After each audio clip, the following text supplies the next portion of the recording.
Hey, it's Chronologically Gaming, the only channel that's perpetually retro because we're playing every video game in order of release, playing your very first experience with every single video game. Welcome everyone to August of 1982, where we're playing everything we couldn't find the definite release date for, and we're currently playing Miner 2049er.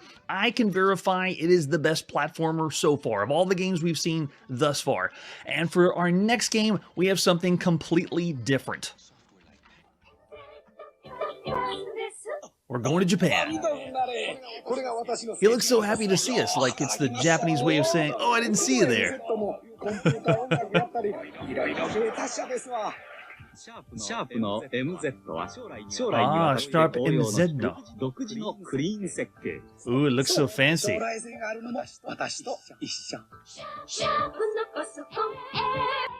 There you go, a brand new computer from Japan. That's actually been around for a while, but this is the very first time we have a game for this computer that I didn't think we were going to be able to play at all. This is the Sharp MZ series of computers, and there is a lot of them. They've been around since 1978 in kit form, and you would have seen them called the 40K version or the 80K version.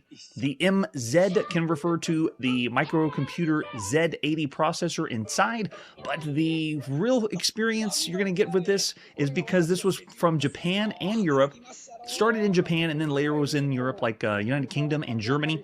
And then there's a lot of series of computers that the MZ's part of. We're going to lump them all together and have different ones. Like you can see in the bottom left corner, that's the Sharp MZ700 that we'll be playing on most of them. But for the quick history for this series of computers, it's been around since 1978, and they started with the series 40K and then 80K, and then they had the 700, the 800, the 1500, the 80B, which is the business model, and then they had the MZ 2000, which that series of computers started because of the Sharp X1, which is a totally different series of computers, which we're actually going to be seeing soon, before the end of the year in 1982.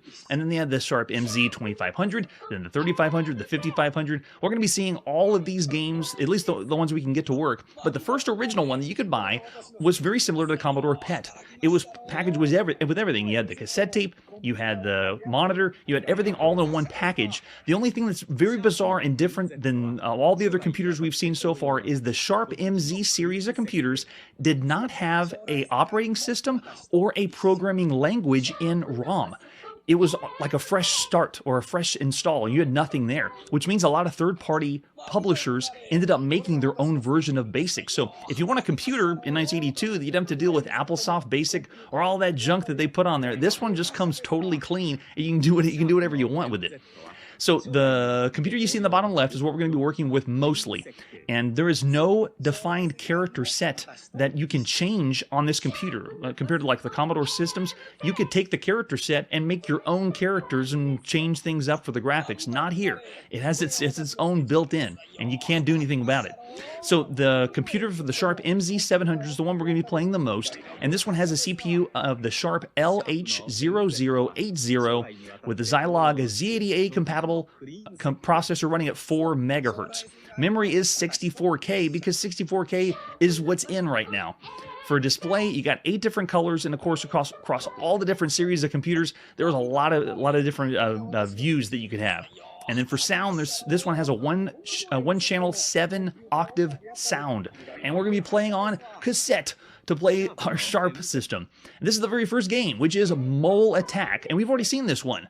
The images I wanted to show off for this is the arcade flyer, because this is one of the first times people saw Mole Attack. So it's done again. Yeah, 4 megahertz, pretty good. Besides the arcade, though, when you play Mole Attack, we've already seen this one on the Commodore Max machine, on the Commodore VIC-20. Here's the point values. You want to hit the moles on the top of the head. Do not hit the butts. That's right, the moles stick their butts up sometimes. And this game is one of the few times when they wanted to change up the character set and use what's called the PCG cassette. Every time you wanted to do anything on the Sharp MZ, you had to take a cassette, like BASIC, put the cassette in, load BASIC first, then load the game you want after that on cassette.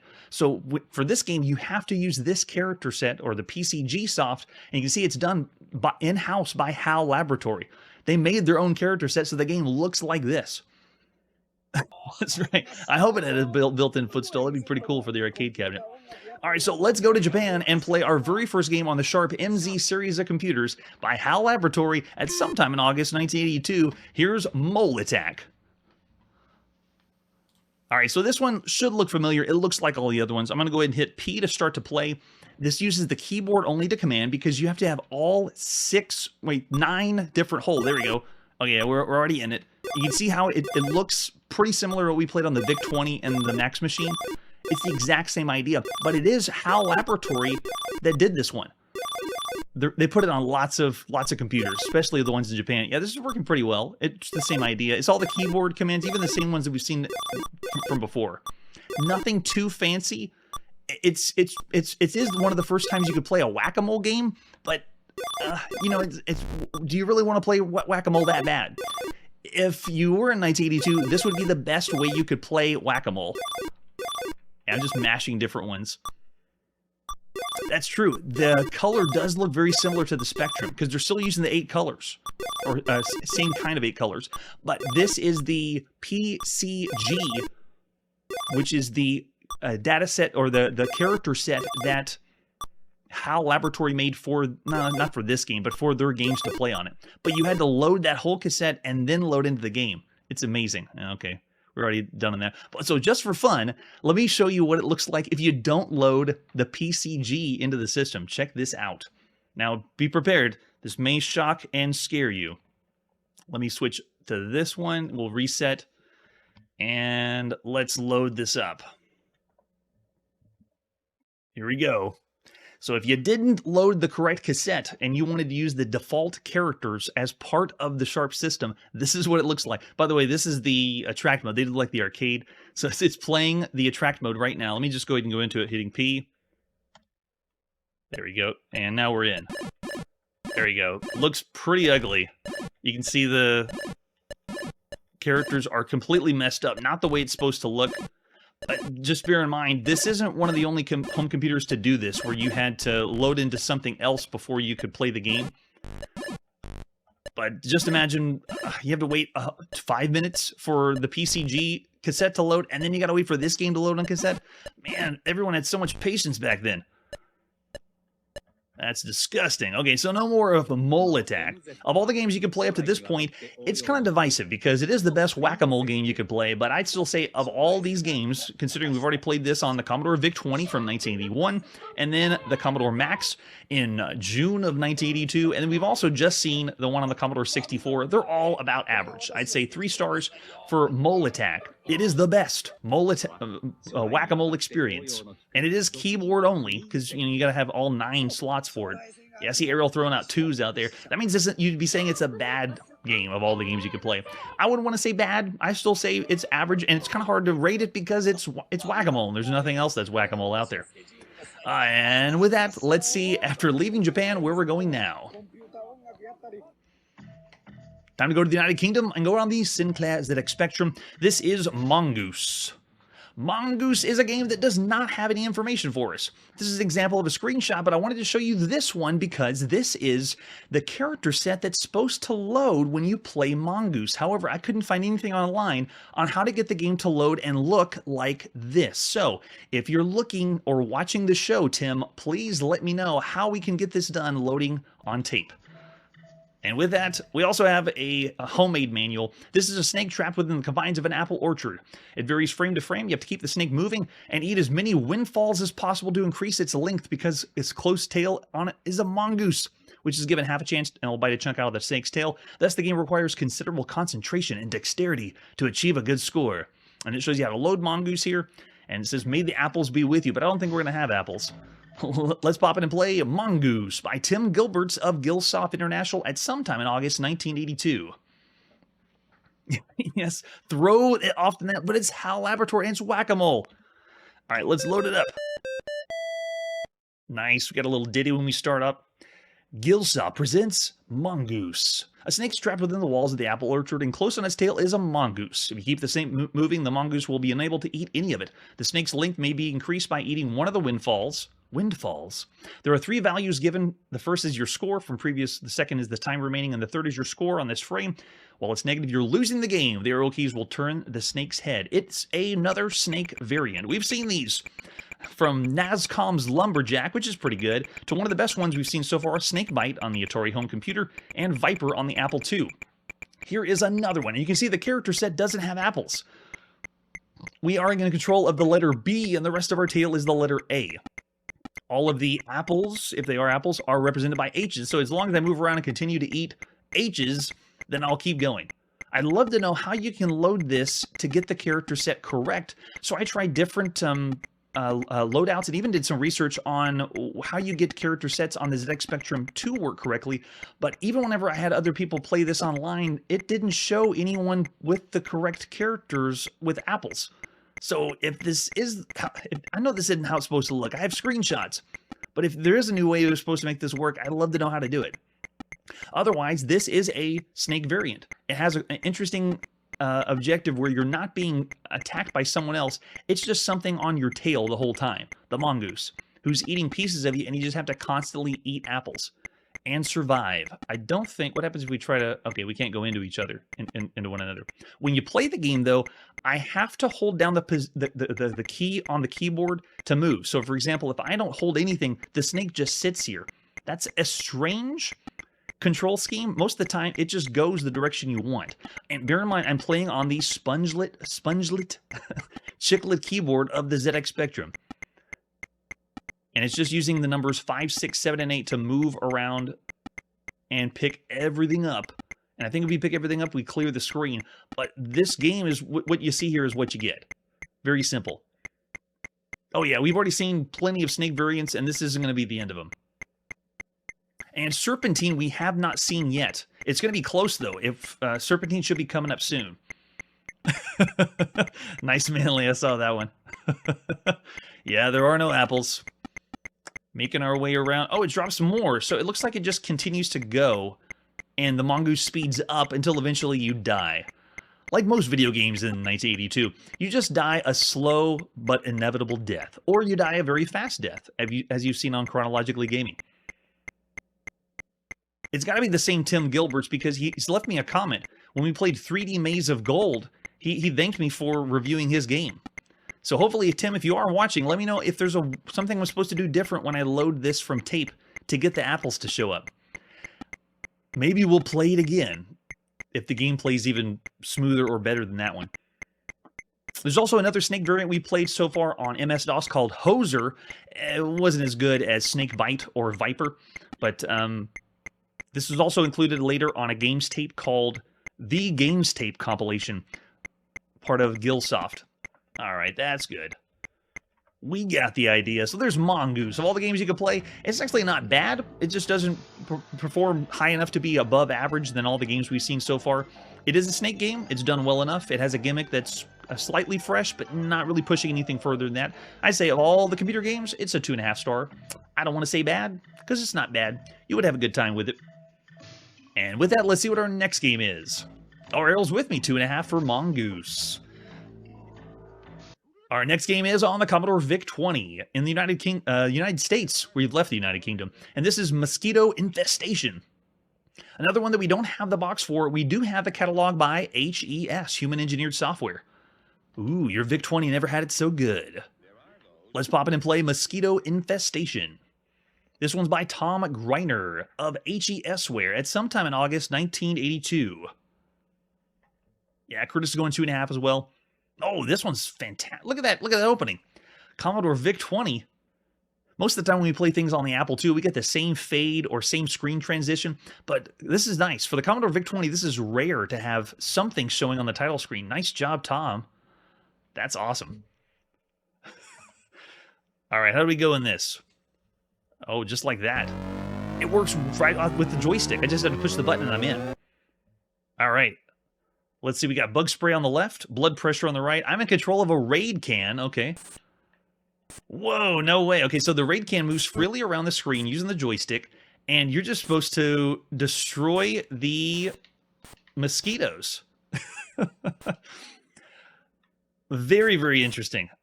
This is another one of those games that, is it like Space, is it like Missile Command, or is it not like Missile Command? What a bizarre concept, though. We've already seen plenty of bug games. I was expecting if it's a bug game, it's going to be Centipede, but no. This is mosquitoes, but we are having to spray and kill them, leaving what appears to be kind of like the explosions in Missile Command, but you're doing this without a crosshair. Oh, he got on my arm. We can't let our blood pressure go up. I think this game is going to raise my blood pressure. This is so bizarre. It works well, though. Notice that we have some of the characters bleeding into one another. It feels like this game's pushing the Commodore VIC-20 too far. Yeah, for the VIC-20, aren't these graphics really great? And look at every single mosquito has animation. Oh, wait, my bug spray's gone. I got to get some more. Hold on. Go to the top. Game over. I got to watch that meter. When the bug spray goes down, go to the top and fill it up again. I really enjoy these computer games where when the game boots up, it just goes right into the game. So we didn't have to do anything. We just push the button on our controller and then go. First time we've ever had our blood sucked out by mosquitoes. For all the games we've seen so far. We've seen plenty of bug games, though. Yeah, this one's done pretty well. And it's a fresh idea because you're not doing the usual Missile Command. We've already seen a few games that are kind of like this. It's not a bare bones Missile Command variant, but this is so fascinating that these kinds of games existed. The other ones we've seen out there were Outworld on the Commodore VIC-20, and then Orbitron, which was in the arcade by Sigmatron USA. Oh, I'm running low. Let's see if we can get some before we... Oh, that one's going. Get him. Get off my arm. Oh, thanks for throwing out fun facts in the chat. These must all be female mosquitoes then. How much bug... Can I make a big... Okay, no, I was thinking if I could hold it down, I'd be able to make a giant spray circle, but no, it just wastes it. Let's get some more. I also don't get any penalty for touching the mosquitoes. It's just when the mosquitoes get on my arm. So the can of Raid doesn't do anything. By the way, this is not endorsed by Raid. I'm pretty sure that's a trademark. Again, I don't know if there's legality where people were going to sue them because they used Raid in their game. Yes, we probably will die of malaria, that's for sure. Yeah, this plays great. It's like an extremely large crosshair. Works well enough on the Commodore VIC-20. Using the joystick. Oh, they're going nuts. I gotta get some more spray. Quick! Fill me up! It even shows little marks on my arm. I don't know if you can see the tiny little pixel. Oh, he's going for my hand. They show where the bugs have bit you. And they even show animation when they die, falling off the side. Get them. Yeah, this is going crazy now with the bugs. High score table is well defined.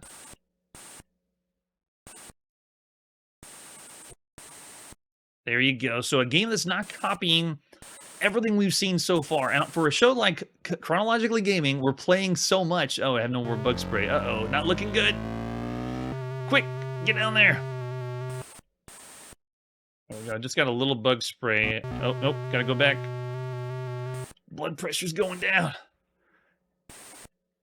I'm getting lightheaded. All right, we survived. Now can we get to the end? Look how many mosquito bites I have.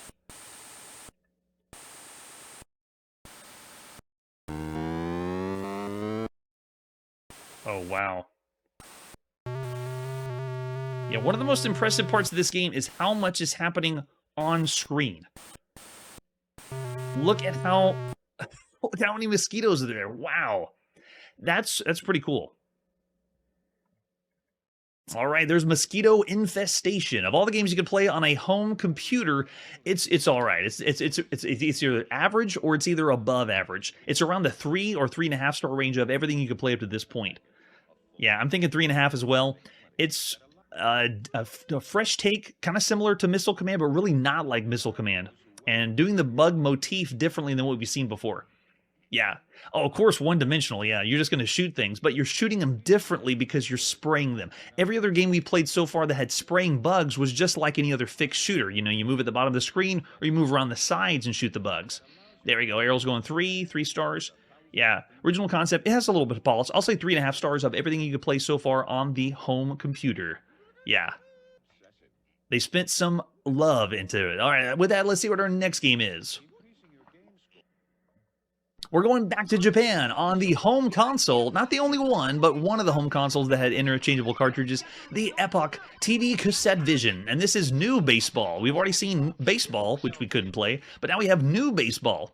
It's following the same format we've seen from before, which is, actually, this is the first time we get the box in full 3D. The Epoch TV Cassette Vision. New baseball is just a slightly updated version of baseball. The graphics are very similar, and there's just a few tweaks to the gameplay. And you flip it over the back. It's a large box because inside is the cart for the Epoch Cassette Vision, and that is a massive cart because it has all the guts. It has all the transistor-to-transistor logic on it. It's not just the ROM because it does it backwards. The Epoch Cassette Vision does not have the system bring the games to it. It's the system is attached to the. It's just very bizarre concept. No other console that I know of did it that way. Very difficult to explain. So it's showing you how to play. It's a very easy affair because it's baseball, kind of bare bones. 1 and 2 players can play. Let's see the other artwork we have for new baseball. This is based on one of Epoch's original standalone systems. And you can see here, you're playing TV baseball as the original TV sports baseball. And then there we have the box. And then inside is all your instructions. There you go.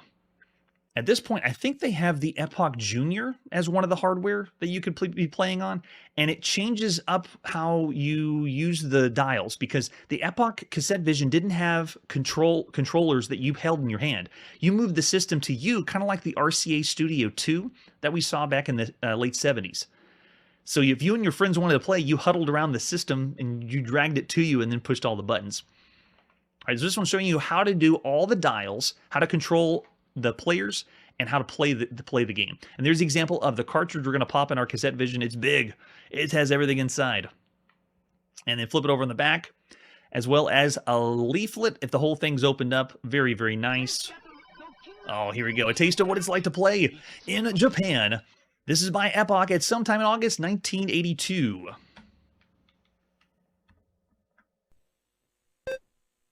Now, this is not going to be based on the games we played before because we're not able to actually play this. What I'm showing is footage of the game being played. This is a game that has no, this is a system that has no microprocessor. So when you play on the Epoch Cassette Vision, you have to have the full hardware. There's only a few simulations, but no one's wanted to simulate new baseball to play. I highly recommend Jeremy Parrish's video on this, as well as R&D Stranger. They did some highlights of the game being played and how it works. Now, from my understanding, while you don't have controllers, you and your friend are bringing the whole system to you and you use the knobs and dials. You have options for how your pitches are going to go, and then you're controlling the outfielders, but it automatically lets the other players in the field toss the ball around. So as soon as it goes to second base, for example, it's going to throw it back to first automatically. So it's a very, very fast game. Oh yeah, this system is very, very rare and very hard to come by.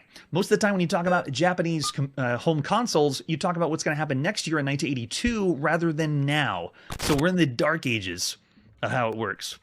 So there you go. That is New Baseball. Another title that we're not able to really play ourselves because of the hardware. It's transistor to transistor logic. There isn't any of a CPU in there. But as far as the baseball games we played, this one's brisk. This one plays faster and feels a little bit better than the original baseball you could play on the Epoch. But there is better baseball games of all the home consoles so far. I mean, we're talking Intellivision, we're talking Atari. All the ones that we've seen so far, there is better baseball. I wouldn't call this a bad experience, though, because it's a fast-paced one. It's fun. So I'm going to say 2.5 stars of all the games you could play on a home console. For a quick baseball game, let's play New Baseball. And with that, let's see where we're going now. We're back on the Commodore VIC-20, and this is Number Nabber and Shape Grabber. Let's take a look at the box. for Number, Nabber, and Shape Grabber. This one is an educational title that I was going to breeze by as, you know, it's early childhood. Let's not bother with it. But it has something to play. It actually has gameplay. You got to check this out. It's a learning game. One convenient cartridge. It's 2 games in one. Once the children grab hold of these games, they'll play them for years. Number, Nabber builds arithmetic skills, and Shape Grabber develops the young child's ability to identify a variety of shapes. Both games come with music and sound effects. Fantastic. There's the cartridge we're going to pop in, our VIC-20 to play. And we're going to see this one later on the Commodore VIC-20. Don't know if we'll be showcasing it as long, but it does exist. So if this looks familiar, you probably played it on the Commodore 64. Here's the manual for Number, Nabber, and Shape Grabber. Shows us how to load the game, adjusting the screen position, and eliminating that screen flutter, which is apparently a thing on the Commodore VIC-20. Number, Nabber, and Shape Grabber are 2 different games in the same cartridge. You both control a chomper that digs his way through tunnels, trying to gulp up either numbers or shapes, depending on the game, that are floating through the tunnels, trying to avoid your chomper. There's also a mad gobbler running around underground who changes color from white to yellow. When he's white, you can chase him and chomp him, but watch out when he's yellow, because he can eat you. And you're supposed to nab the numbers and make an equation happen on the top of the screen. That's a good point. We've seen Spinnaker already. Super Troops has been a pretty cool one. And there's going to be more. Facemaker that's coming up. Yeah, this one is not by them. This one's just straight by Commodore doing something educational.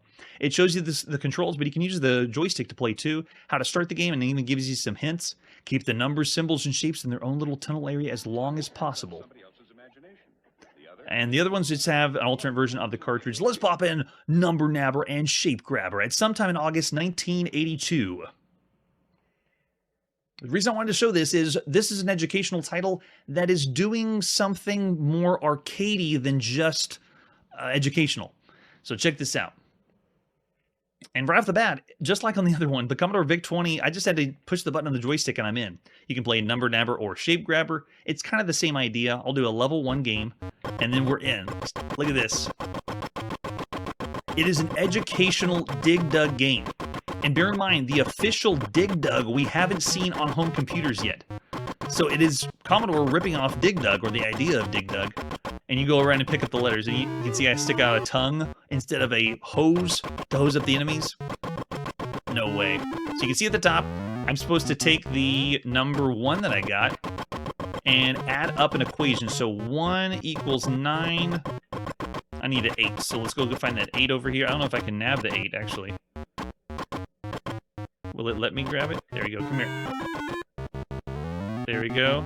Got the 8. Now I just need 1 plus. Let's go find that plus symbol. There it is. Got it. And wait. Did I put it in the wrong order? 1 plus 8 does equal 9. I don't know why it's not done yet. Oh, there he is, the enemy. So if he's yellow, you have to run away from him like other enemies. But we're playing Dig Dug. We're essentially Dig Dug before anyone else could play the official Dig Dug on their home computer. Very rare to have this kind of digger available, and here it is on an educational title. I've just dug tons of holes all the way around, but that's kind of one of the fun parts of playing Dig Dug, is you're creating a maze, a top-down maze, kind of like Pac-Man. Yeah, it's kind of a really cool idea for an educational title. Can I take him out? Oh, I gotta finish this one. I don't know what I'm gonna do next. I'm failing at a children's educational game. I just wanted to show that you can dig around. And if you do the other game, it's the exact same concept, but instead of numbers, you're digging out shapes instead of that. So there you go. That's Number, Nabber, and Shape Grabber. Of all the games you could play on a home computer, I actually say it's all right. I'm going to say 3 stars of everything you can play up to this point. That's pretty good. And honestly, the only reason I'm not rating it higher than that is because of the educational side of it. That you have to work around the constraints of doing math or finding shapes. Oh, yeah. Yeah, I think it has to be in the correct order, too. And I didn't read the manual in its entirety, which I'm sure most kids did, too. Oh, educational? Yeah, just pop it in and play it. Arrow's going 3. Yeah, 3. So cool that it exists. That we have Number, Nabber, and Shape Grabber. Possibly going to see this one later on the Commodore 64. Let's see what our next game is. Time to go back to the United Kingdom and play on the Sinclair ZX Spectrum. This is Orb. Orb is another one that only has, the title is 3 letters. This one gets lumped into so many different things. All we have for this is a few screenshots, and that's it. I have, alternate versions. Let's pop in Orb on our ZX Spectrum and play. This is by Ian Richards of Impact Software at sometime in August 1982.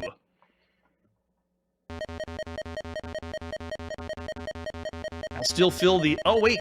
Not sometime in August. August 6th, 1982. Oh, I gotta change it.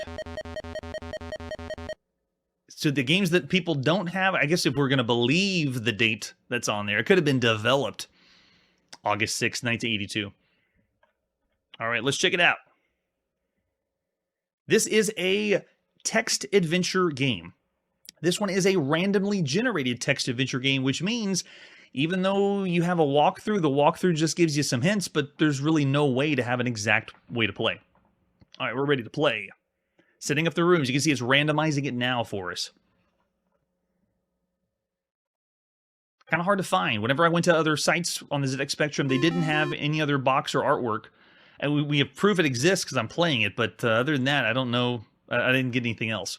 You're in the cave, which is the entrance to this underground complex. Good luck. So this is the way it begins, and then you work your way around the maze. The top left is kind of like the key to play the game. It's not possible to give you a walkthrough because the map is always the same, but the objects are all placed randomly. Some objects are needed to avoid instant death when you enter a number of locations marked in red, and some objects you don't even need to use, but you have to work your way around. Okay, so let's go ahead and go south. You can see we're at a cross intersection now. We're wandering along a passage. There's an oil can here, and I think we can't say get. I think we have to say pick. Let's see if it works with the hyphen. Pick oil can? I did. Okay, pick oil can up works. If you try get, it won't work. All right, let's keep going south. Start drawing your maps now. You've wandered into the lair of a werewolf. It's a good thing you were not here just now. Wait, it's a good thing for you that... Oh, he's not here right now. So we're in the werewolf's lair. Okay, let's... Oh, I did it again. I said get sword. Yeah, get does not work. How weird is that? We'll pick the sword then.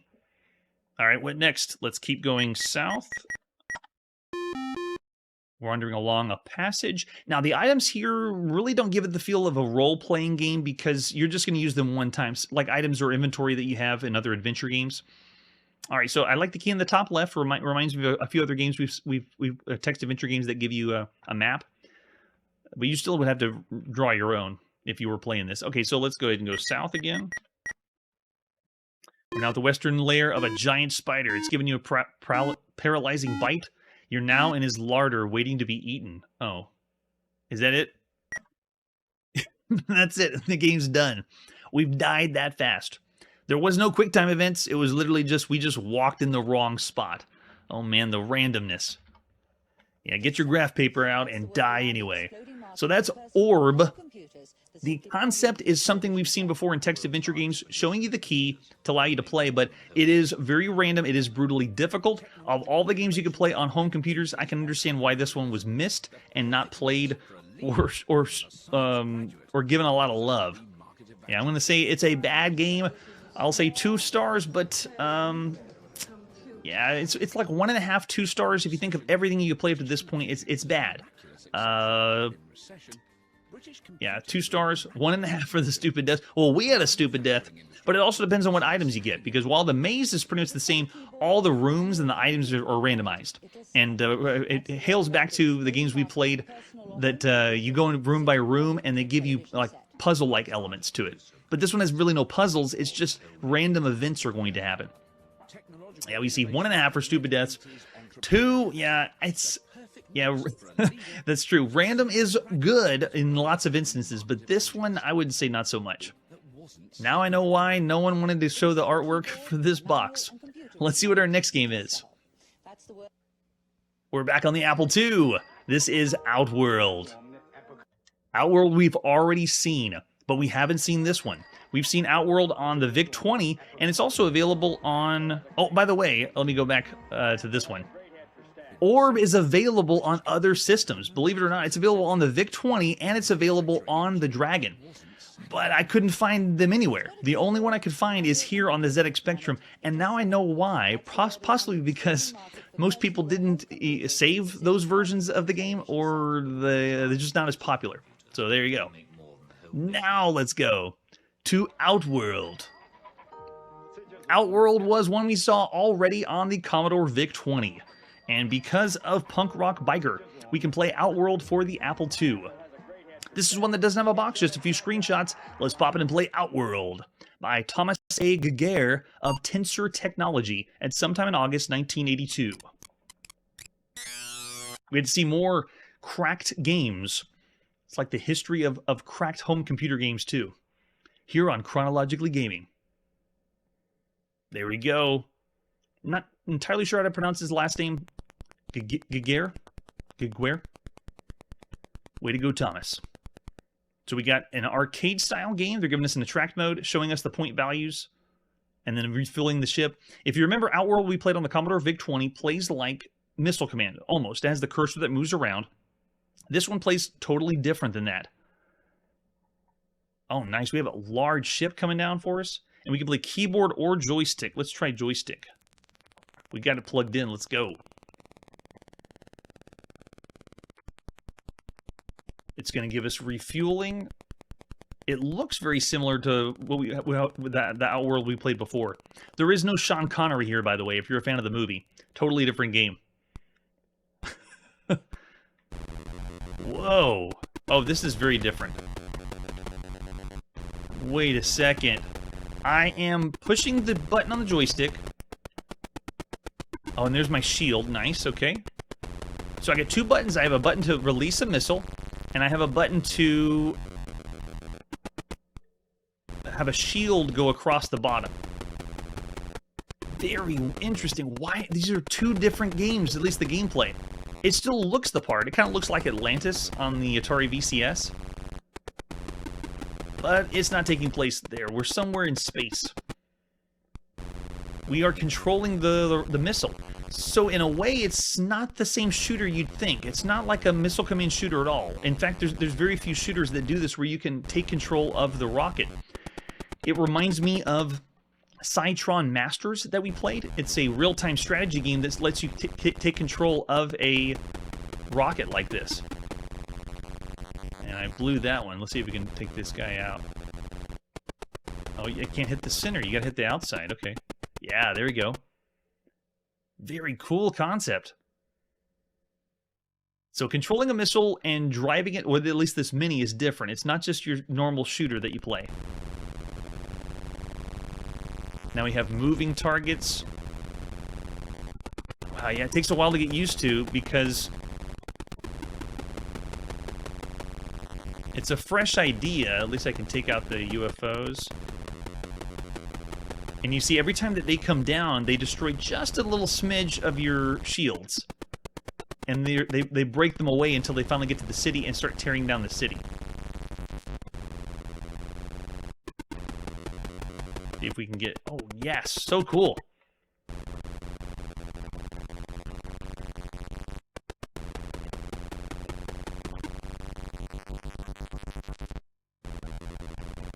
And it's going to speed us up going faster and faster. Yeah, this would be a very fun arcade game to play on your home computer. Apple II's got some cool ones.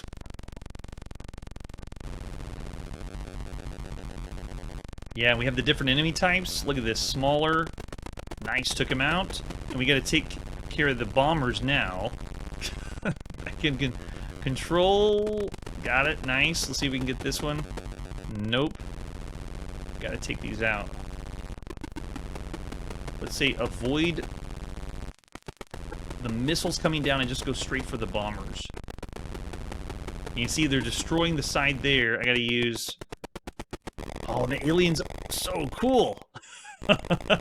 They burrowed down deep, and check out the explosion. Love it.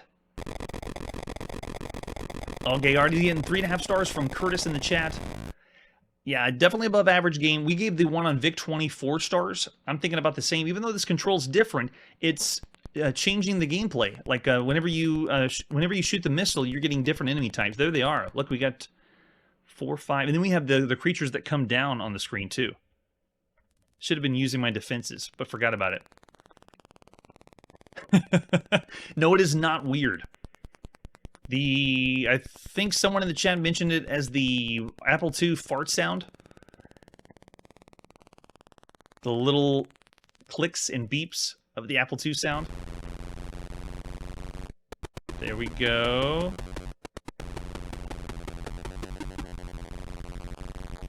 And you can't turn the missile down, so like if I miss the shot... Looking good so far. So I can't just keep weaving in and out. It's going to keep going up to the top of the screen. But that limitation works very well in its favor. It makes you want to get better at it because this is such a new idea. That's it, yes. Thanks, Victor. What most people think of on the Apple II.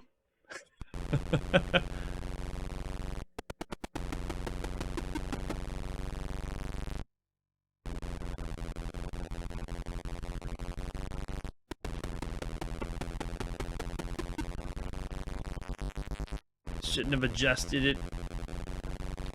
And I like the idea that the aliens come down onto the planet to take you out.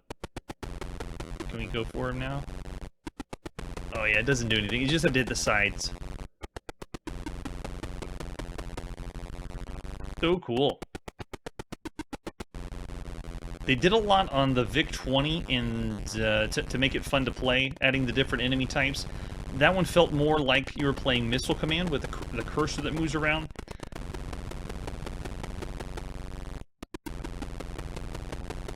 Awesome. There's technically not a sound chip on the Apple II. We're beyond the realm of sound cards and sound chips.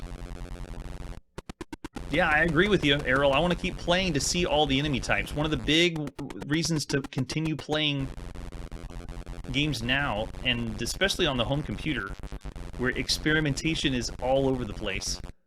Nope. This doesn't look good. No. And see, if I go, if I go to the end, and they're gonna miss this one, right? Yep. There they go. Whoa, and they land, you just die. You don't even get a chance to use your other defenses.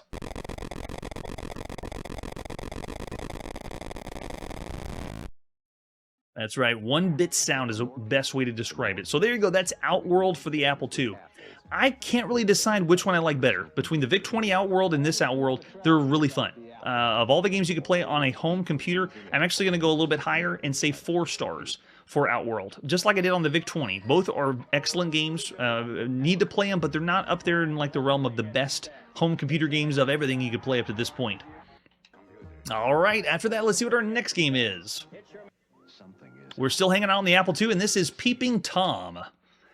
Not what you think. So slow down a little bit. Peeping Tom is something we saw already in magazines that are coming up. This is by Microlab. Yeah, even from the front of the box. Are they just trying to make the perverts buy the game? Because this has nothing to do with being a Peeping Tom, even though this is the front of the box. And then the back of the box is just a brick wall. Oh, that's true. The Mockingbird is a good point. Yeah. In fact, I think that's what we're playing on now on the Apple II. And that's all we have. Just the box. But it still doesn't change my argument. Let's pop in Peeping Tom by Michael S. Livesey. At some point in August 1982. And another cracked screen. We might as well be doing the history of cracked games, too.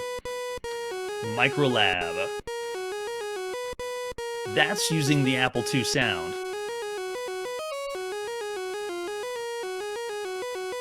It's very well done. It's not the best song we've heard on the Apple II, but it's very well noted. All right, so let's go ahead and hit any key to start. Can we use controller? Let's see if the Apple II joystick works for us. And what the sound's like. Okay, yeah, it does work. We're in the game, and here's the idea. I'm at the bottom of the screen. It's just like the other fixed shooters we played. There it is again. That is the most farty sound of the Apple II I think we've heard so far. But the way the game works is you can't see behind the blinds, and the shooting, the enemies that you shoot, if you shoot them, if they're behind one of the blinds, it reveals the blind. It opens it up so you can see. It's a very strange concept. It's like saying, let's take a shooter like Alexian and make it so you can't see anything until you hit one of the enemies behind the screens. And then they close all the blinds and then you go to the next level. So you see they start with one blind, but if we hit one of the ships behind the blind, then it reveals and we can see something next. So I got to hit an enemy up at the top right if I want to be able to reveal that one. I can't tell. Actually, it feels like the enemies are following me. It's not random. And then whenever you shoot them all down or you die enough times, it moves on the next screen.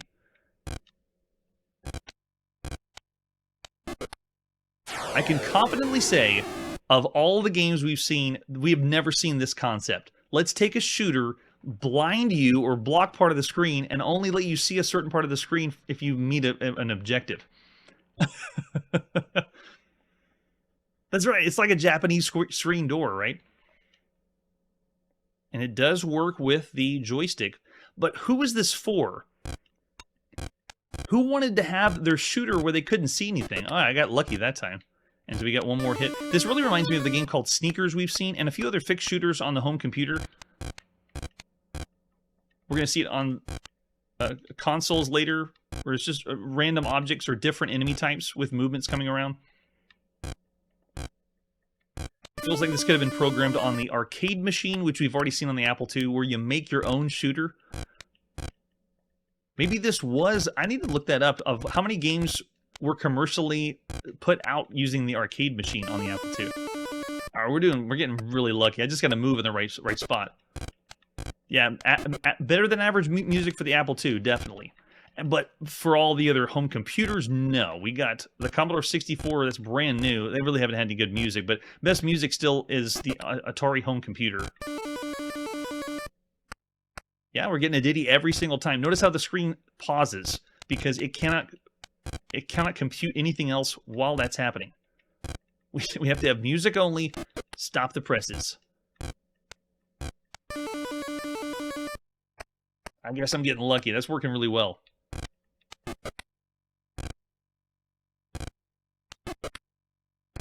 Now I got overconfident. Yep, they're coming straight down at me, so I got to block to the side. And they're covered up on the other end, too. Yeah, it is very difficult.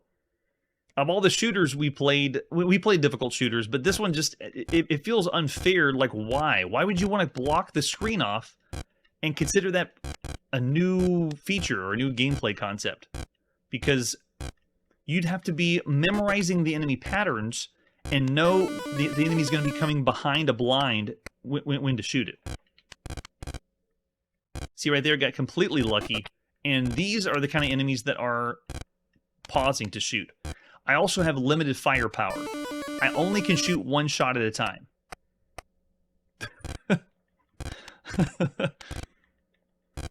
Yes, use the Force, Luke.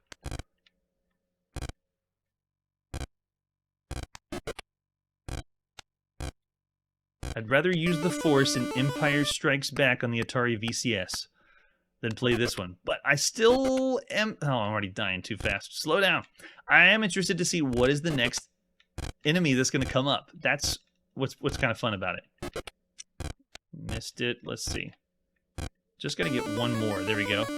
And it shows you at the top how many aliens are left. So what we got at the top? We got ships left.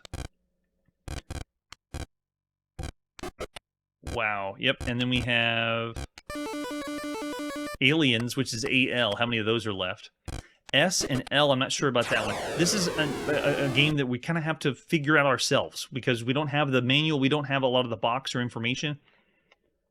If the game hasn't been dumped or didn't get a lot of love, then what you see here is what you get.